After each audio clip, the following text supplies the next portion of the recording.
Pourquoi un livre sur le métier de fondeur de cloches?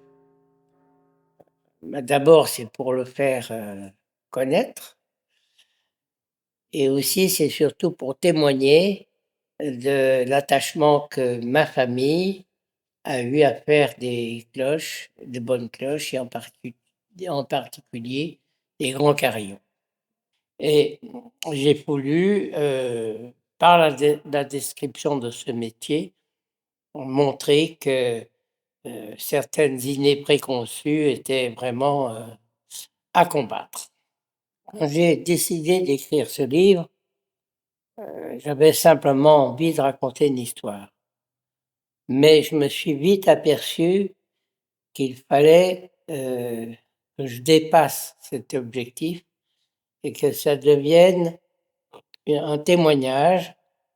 Et ce témoignage, je le confie à toutes les personnes qui ont contribué à la réputation de la fonderie Paccard, à tous les ouvriers qui, depuis 227 ans, ont contribué à une entreprise qui est quand même quelque chose de très particulier par son objet, bien sûr, mais surtout par l'idée qu'on se fait d'une entreprise qui est non seulement une entreprise, mais c'est une famille où tout le monde prend sa part du travail et tout le monde sont égaux devant le travail, chacun le prend et il met tout son cœur.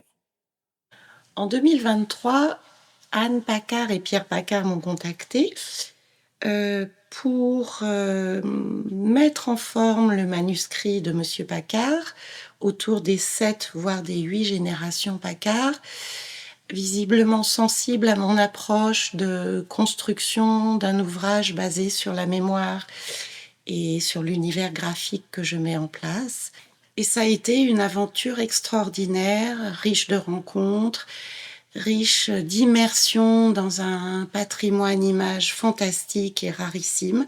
Et dans tout le contenu écrit de mémoire, de souvenirs issus de tout ce que Pierre Paccard a pu entendre de son père, de son grand-père.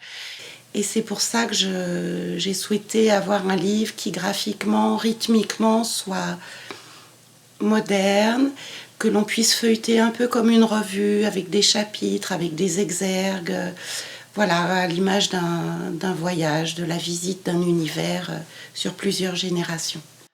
Notre rencontre entre Emotibook et moi a été faite grâce à Anne, car j'avais pratiquement terminé mon manuscrit quand Anne m'a dit: «Écoute, on doit pouvoir faire mieux».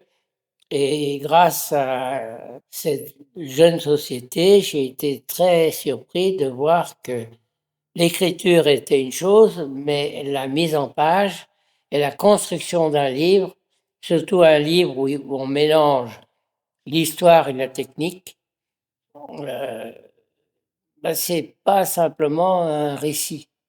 C'est construit, il faut choisir les photos, les améliorer. C'est une des choses que j'ai rencontrées qui m'ont beaucoup plu chez vous, c'est qu'il y a cette compréhension de notre métier et ça a été très, très productif pour moi. Alors moi, je suis très, contente de la collaboration avec Emotibook. C'était déjà une belle rencontre au départ. Je pense que rien n'arrive par hasard. Alors je suis contente que ce soit arrivé au moment où c'est arrivé parce qu'il y avait ce projet de livre que moi j'ai toujours connu, puisque depuis que je connais la fonderie Paccard et la famille Paccard, j'entends parler du livre de Pierre Paccard. Et grâce à Emotibook et grâce à vous, Sophie, eh ben, le livre, il a pris forme, il a pris vie et hem et le résultat, il est, je pense qu'il est au-delà de ce que j'imaginais. C'est-à-dire, c'est très beau. On a évité l'écueil peut-être d'avoir un livre trop de spécialistes. Il faut que ça s'adresse au grand public. Je pense que c'était aussi le souhait de mon beau-père. On a expurgé des images que même nous, on avait peut-être oubliées des archives. Je trouve que c'est un livre qui est à l'image de l'entreprise et de son histoire. Il est beau, il élève. Je pense que c'est un livre, j'espère, qui aidera à élever un peu, élever son âme. La signature d'une entreprise comme la nôtre, je vais l'emprunter cette fois à un autre ouvrage, cité dans mon livre d'ailleurs, et un ouvrage qui est 1764 de l'abbé Roujoux, qui donne ses conseils aux pondeurs de cloches de se remettre toujours en question et de ne jamais accepter quelque chose de faux, d'inexact, et de ne pas hésiter à refaire une chose s'il y a la moindre imperfection. Au niveau artistique et au niveau de la démarche intellectuelle, c'est un métier qui demande énormément de connaissances, de musique déjà. J'ai fait moi-même un peu de piano, du solfège évidemment. Je vois que Anne a porté ça à la perfection, mais mes petits-enfants sont tous des musiciens. Mon fils aussi est saxophoniste. Et à travers l'instrument, ben, il se réalise. Le fondeur de cloches, il se réalise à travers ces cloches. Et l'avantage, c'est que ces cloches, elles sont dans le monde entier. Et on peut aller à droite et à gauche, et ben on les entendra toujours. Alors pour moi, le fil rouge Paccard, c'est pas difficile. C'est l'histoire d'une passion. Et je suis touchée que Pierre m'ait demandé l'autorisation d'utiliser ce nom, l'histoire d'une passion, parce que c'est vrai que voilà, c'est un peu une devise que j'ai créée il y a quelques années. Et ça me touche que ce soit dans le livre. Et je pense qu'effectivement, c'est le fil rouge. C'est pour ça qu'on est encore là aujourd'hui. Quand j'ai commencé à écrire, la première chose que j'ai faite, c'est de dresser un plan et chercher 3 lignes conductrices. La fabrication de la cloche, bien entendu, l'histoire des cloches en général, et les grandes réalisations que les 8 générations Paccard a réalisées. Finalement, une des réussites de l'entreprise, ça a été de savoir transmettre. Et ça a dû être une problématique à chaque génération. C'est ce que montre, je pense, assez bien le livre. Et ça sera toujours la nôtre. Donc, c'est important que la mémoire se perpétue comme ça. Donc, j'espère qu'il y aura une suite à cet ouvrage. Je pense que même un profane tel que je l'ai été, et le reste encore, trouvera un plaisir immense à se plonger dans cette histoire, dans l'histoire de cette famille qui a avancé envers et contre tout, avec une foi, une intelligence, je trouve pas d'autres mots, c'est parce que j'ai été très émue par cet ouvrage.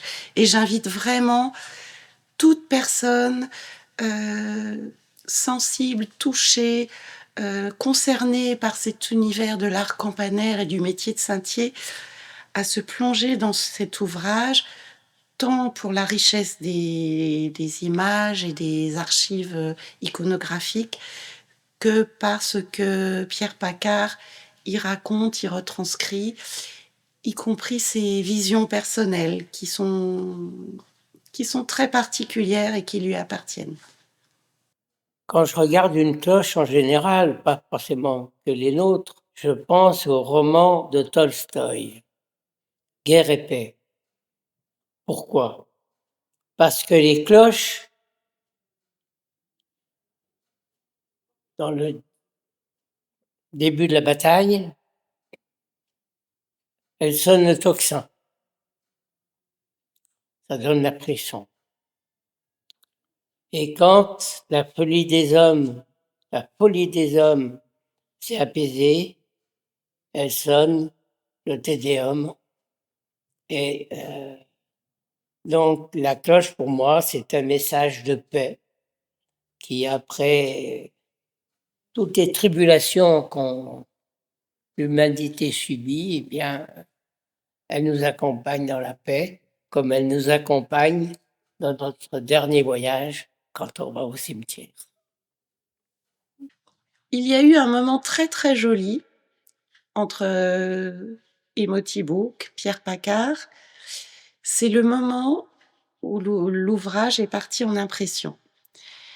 On s'est retrouvés chez l'imprimerie Villiers et il y a eu une émotion incroyable, vraiment très silencieuse, une espèce de joie contenue et de gravité en même temps, en se disant ça y est, c'est dans les machines, ça part, la mission est accomplie. J'ai ressenti exactement la même impression que quand sur le quai de Nantes, quand la 33 tonnes, qui est la plus grosse cloche que la fonderie Paccard ait faite et que j'ai moi conçue et fait fabriquer, j'ai ressenti un grand vide. Et je me souviens avoir téléphoné à mon épouse, Françoise, et ben voilà, je suis en vacances. Eh bien, quand j'ai eu terminé ce livre, quand, avant même de signer le bon à tirer, quand j'ai vu surtout votre travail qui a vraiment transformé ce que j'avais écrit sur le papier, eh ben, le travail était accompli. De nouveau, j'étais en vacances.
Je vais citer une phrase qui a été écrite sur 3 livres identiques par mon arrière-grand-père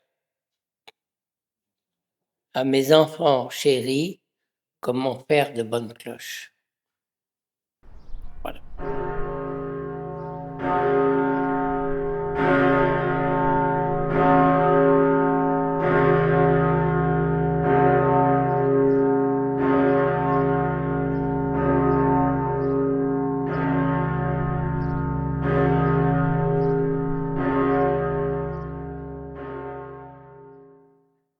C'est pas vrai parce que c'est pas vrai parce que j'ai jamais été J'ai jamais été en vacances,